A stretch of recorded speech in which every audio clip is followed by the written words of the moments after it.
रामधारी गुप्ता उच्च गति अभ्यास खंड 1 प्रतिलेखन संख्या 7172 स्पीड 100 शब्द प्रति मिनट। Ready start. महोदय, आपने जिस उत्साह के साथ मेरा स्वागत किया है उसके लिए मैं आपको धन्यवाद देना चाहता हूँ।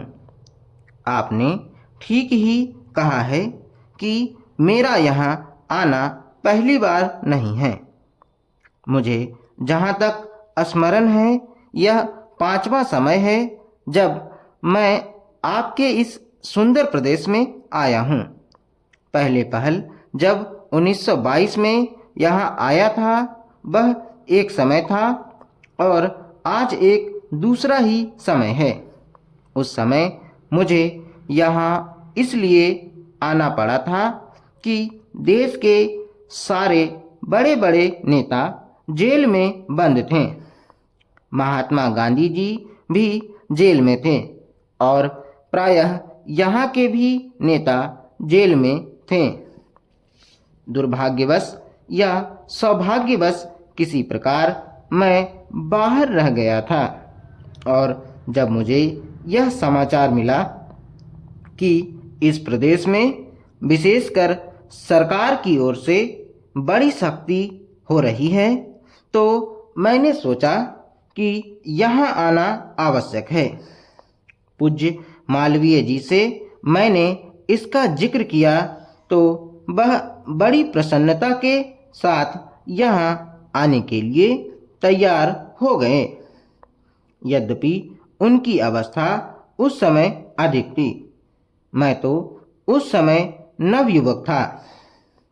हम दोनों यहाँ आए यह आज से 32 वर्ष पहले की बात है और आपके इस सुंदर प्रदेश का मुझे पहले पहल परिचय मिला। कल जब मैं यहाँ आ रहा था तो मार्ग में मुझे वह जगह दिखलाई गई जहाँ मैं बहुत कठिनता से रात भर बैलगाड़ी पर चलकर किसी प्रकार पहुंचा था।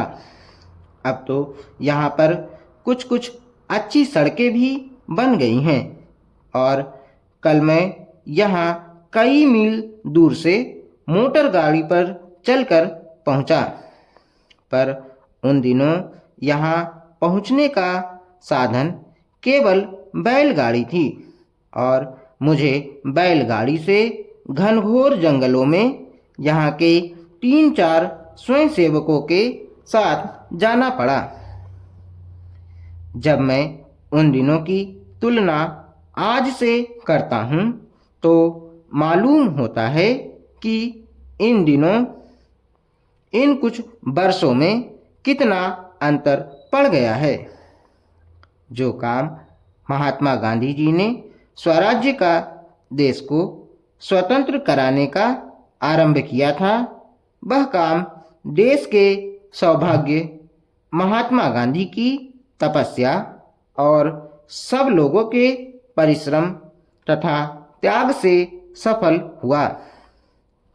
5-6 वर्ष बीत चुके जब से हम स्वतंत्र होकर पूरे दायित्व के साथ अपने देश का शासन चला रहे हैं। आज भारतवर्ष में ऐसा कोई स्थान नहीं है जहाँ के लोग अपना शासन स्वयं न चला रहे हों। महोदय, हमारा जो संविधान तैयार हुआ है उसमें भी इस बात का प्रयास किया गया है कि देश में लोकतंत्र पूरी तरह से लागू किया जाए और जनता को लोकतंत्र की सारी सुख सुविधा मिल सके। सबसे पहले मैं आपको इस बात के लिए धन्यवाद देना चाहता हूँ कि आपने मुझे इस सम्मेलन में कुछ कहने का अवसर दिया है। आपके सामने जो विषय आएंगे वे इतने महत्व के हैं कि प्रत्येक हिंदुस्तानी चाहे वह किसी भी काम में लगा हो उन पर कुछ न कुछ ध्यान अवश्य देता होगा। यह एक मानी हुई बात है कि बच्चा जैसा तैयार किया जाता है वह बड़ा होने पर वैसा ही निकलता है। शिक्षा का काम यही है कि उसको अच्छी तरह से सुलझे तरीके पर तैयार करे और उसको इस योग्य बनाए कि उसे जिस किसी भी काम में लगाया जाए वह उस काम को कुशलता और सफलता के साथ पूरा कर सके। हमारे देश में जो शिक्षा पद्धति अभी तक जारी है वह नई नहीं है, बल्कि यदि मैं यह कहूँ कि वह 125 वर्ष पुरानी है तो गलत नहीं होगा।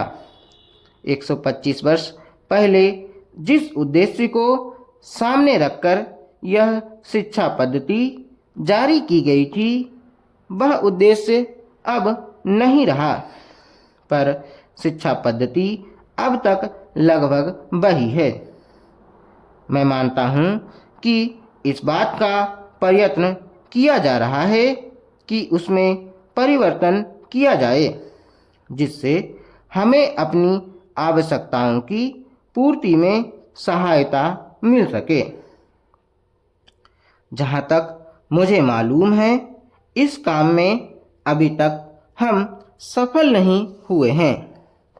मैं तो शायद यह भी कह सकता हूँ कि उस शिक्षा पद्धति को बदलने में जो प्रयास किया जाना चाहिए था वह अभी तक नहीं किया गया है। इस देश में या सभी देशों में शिक्षा के 3 भाग होते हैं।